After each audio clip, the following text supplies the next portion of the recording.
Buenas tardes. A continuación, vamos a hablar junto con mis compañeras sobre el tema de la teoría del orden jerárquico en el financiamiento empresarial.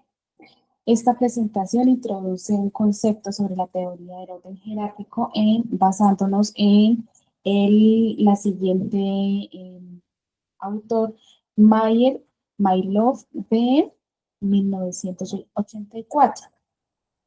Para iniciar, vamos a especificar básicamente qué es la teoría del orden jerárquico. Se entiende que es donde se establece que las empresas siguen un orden específico para obtener un financiamiento. Este orden se basa en minimizar los costos asociados con la información asimétrica y los costos de transacción. El orden se divide de la siguiente manera.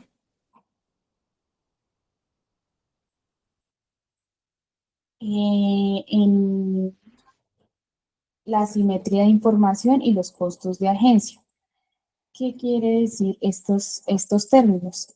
En primera parte se habla sobre un financiamiento interno, que son aquellas utilidades retenidas que son donde las empresas prefieren utilizar sus propias ganancias como primera fuente de financiamiento. Esto se debe a que no incurren en unos costos de transacción, no revelan información confidencial al mercado y no lo diluyen de la propiedad de los accionistas existentes. Además, el uso de las utilidades retenidas no genera obligaciones ni pago de intereses, lo que reduce, pues, obviamente, un riesgo financiero. Adicional a eso, también se habla sobre una palabra que es la deuda. La deuda hace referencia a las utilidades retenidas que no son suficientes. Las empresas recurren a la deuda a unos préstamos bancarios o una emisión de bonos. La deuda es preferible a la emisión de acciones, por lo que los costos de transacción son menores, los intereses son deducibles de impuestos y no se diluye la propiedad. Sin embargo, el uso excesivo de deuda puede aumentar el riesgo financiero y generar restricciones contractuales. En la siguiente diapositiva también encontramos el orden de preferencia en el financiamiento. Entonces, lo que hablaba sobre el financiamiento interno, que es la reinversión de las utilidades. La deuda, pueden tomar como ejemplo, perdón, la emisión de los bonos, y también pueden hacer otra parte de financiamiento, es el capital propio, que pues es la emisión de las acciones. Las empresas, pues obviamente prefieren financiar con beneficios retenidos. Si no es suficiente, recurren a deuda o el capital propio, utilizando el mismo como último recurso, el capital. El financiamiento interno es la primera opción. Entonces, una de las grandes ventajas es que minimiza costos y asimetría de información y permite que sea más flexible, ofreciendo un mejor control. El uso de estos beneficios retenidos es la opción más atractiva, ya que no genera costos de transacción involucrados. La deuda de opción interna. Entonces, en primer lugar, se habla sobre los tipos de deuda, como hablaba, bancarios, bonos corporativos, las ventajas fiscales, la deducción de intereses y, por último, los riesgos, que es el incumplimiento de estos mismos.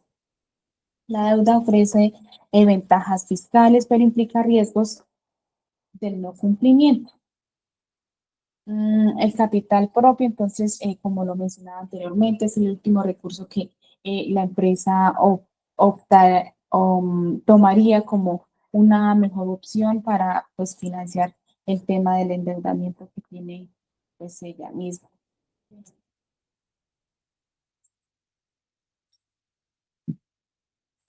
Adicional, se va a hablar el tema de por qué las empresas prefieren no emitir un nuevo capital accionario.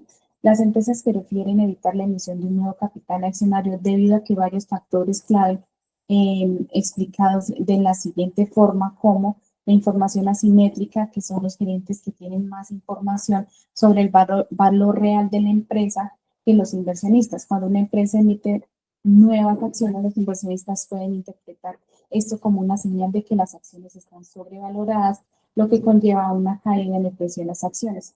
Este fenómeno se conoce como la señalización negativa y es uno de las cuales son las principales razones por las que las empresas evitan emitir acciones.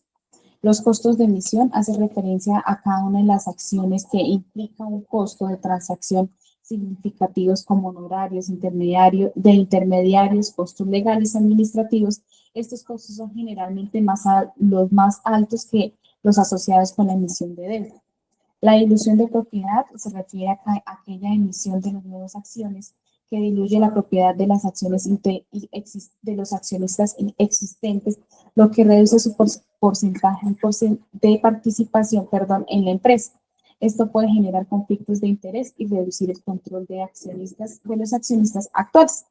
Las señales del mercado son aquellas emisiones por las cuales pueden ser percibidas como una señal en la que la empresa no tiene suficientes utilidades retenidas o capacidad de endeudamiento, por lo cual puede afectar negativamente a la percepción de los inversionistas y reducir así la confianza en la empresa. Los costos de agencia hacen referencia a la emisión de las acciones donde pueden aumentar los costos y así los nuevos accionistas pueden tener diferentes intereses de las accionistas existentes o los gerentes, lo que puede generar conflictos en la toma de decisiones. Por eso, pues obviamente uno llega a la conclusión de que las empresas prefieren no emitir un nuevo capital accionario debido a que los altos costos asociados a la dilución de la propiedad y las señales negativas esto puede enviar al mercado. Por ello, recurren a otras fuentes de financiamiento como son las utilidades retenidas y la deuda antes de considerar la emisión de acciones. Muchas gracias.